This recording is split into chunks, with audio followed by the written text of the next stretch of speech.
sumbat kemaluan dengan timun, apa perasaan dia? Siapa boleh tolong dia?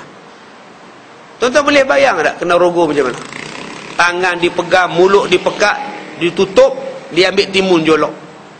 Tuan-tuan boleh bayang tak sakit dia macam mana? Ni tuan-tuan kena bayangkan. Bukan boleh tengok gambar dia saja ya. Bayangkan masa orang tu, si celaka tu buat pada dia, apa jadi pada dia? Nak minta tolong tak boleh, dipekuk. Nak lari tak boleh, tenaga tak ada. Apa undang-undang yang paling patut dengan dia? Pancung sampai mati, itu saja. Pancung sampai mati. Bila tak dilaksanakan perintah ini, orang akan berani buat. Tambah lawyer sekarang pandai. Duit banyak, pergi cari lawyer hak pandai kelentong. Menang. Habis-habis kuat, oh dia sakit mental, Tanjung Rambutan. Oh dia sawan, Tanjung Rambutan. Jiwa kita. Sebab itu undang-undang ini dia jaga kita daripada dinodai orang. Orang gila pun takut bila kena bunuh. Orang gila pun takut kalau kena pancung. Dia pun takut, akhirnya dia pun tak kacau. Dia psycho ke, dia mental ke, dia pun fikir tuan-tuan. Sebab itu saya katakan tadi, awal-awal jangan kita hanya nampak pembunuh Nurin saja berdosa.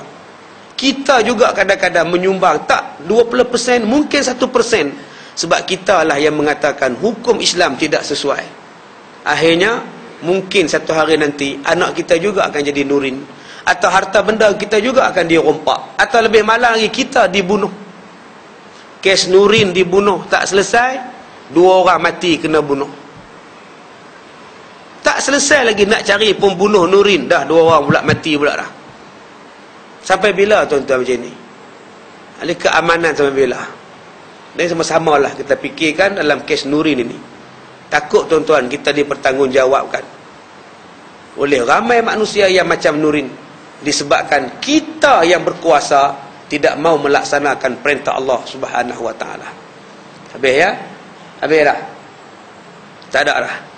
Baik, insya-Allah besok pagi kita jumpa lagi jam 9.30 pagi hingga jam 12. Kita ada majlis ilmu ijtima' 3 buah kitab. Ya, insya-Allah. Tuan-tuan duduk di rumah pun tidur buat apa? Main mengaji, dapat pahala banyak.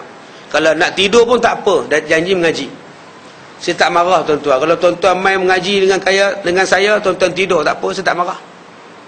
Buat macam ni dia letih, biar dia tidur. Janji tidur dalam majlis ilmu dapat pahala. Dapat pahala tidur. Baik, kita sudahi dengan surah Al-Asr. Bismillahirrahmanirrahim. Wal 'asri innal insana lafi khusr illa alladhina amanu wa 'amilus solihat wa tawassaw bil haqqi wa tawassaw bis sabr.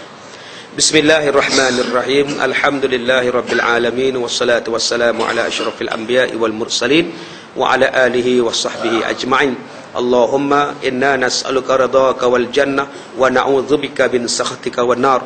Allahumma innaka 'afuwun karim tuhibbul 'afwa fa'fu 'anna wa 'an walidina wa 'an jami'al muslimina wal muslimat wal mu'minina wal mu'minat al ahya'i minhum wal amwat bi rahmatika ya arhamar rahimin. Ya Allah, ya Tuhan kami bermohon kepadamu ya Allah, kurniakanlah kami syurga dengan penuh keredaan daripadamu ya Allah. Ya Allah, ya Tuhan kami, jauhkanlah kami daripada keburukan dan keazaban api neraka. Ya Allah, pada Engkaulah segala kemuliaan. Muliakanlah kami ya Allah, muliakanlah kedua ibu bapa kami, muslimin dan muslimat, mukminin dan mukminat, sama ada yang masih hidup ataupun yang telah kembali menemuimu ya Allah. Ya Allah, ya Rahman, Tuhan yang Maha Pemurah lagi yang Maha Ihsan, terimalah ibadat kami, terimalah puasa kami, terimalah solat kami, terimalah tarawih kami, terimalah sedekah kami, terimalah zakat fitrah kami ya Allah. Mudah-mudahan segala amalan kami di dalam bulan Ramadan ini menjadi bekalan yang berguna kepada kami di hari kiamat yang penuh dengan kesempitan dan kesesakan ya Allah. Ya Allah, ya Rahman, istiqamahkanlah iman kami, tambahkanlah iman kami. Mudah-mudahan puasa pada kali ini menjadikan kami hamba-hamba yang bertakwa kepadamu ya Allah. Ya Allah, ya Rahman, lembutkanlah hati anak-anak kami, terangkanlah hati anak-anak kami, jadilah mereka insan yang saleh dan salihah. Jadikanlah mereka ya Allah anak-anak yang mendengar nasihat daripada kami sebagai orang tua mereka. Ya Allah, ya Rahman, berikanlah kebaikan, berikanlah keselamatan kepada diri kami, keselamatan kepada anak-anak kami, keselamatan kepada isteri kami, keselamatan kepada masyarakat kami dan negara kami ya Allah.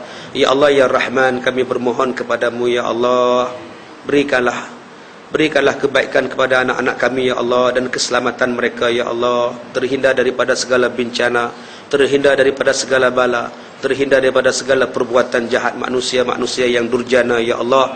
Ya Allah ya Tuhan kami bermohon kepadamu ya Allah, tunjukkanlah kebenaran di dalam pembunuhan Nurin ini ya Allah. Mudah-mudahan dapat ditangkap dan dijatuhkan hukuman yang setimpal kepada manusia yang zalim ini ya Allah. Sesungguhnya kami bermohon kepadamu ya Allah, mudah-mudahan dengan doa kami ini ya Allah, dapatlah ditangkap manusia yang durjana itu ya Allah. Rabbana atina fid dunya hasanah wa fil akhirati hasanah wa qina azabannar. Walhamdulillahirabbil alamin. Tuan-tuan, di bawah sana saya ada bawa air syafi yang telah kami pelajar-pelajar sekolah membaca 30 juzuk Al-Quran disertakan dengan doa-doa. Jadi tuan-tuan tak payah lagi dah nak bawa air jumpa saya.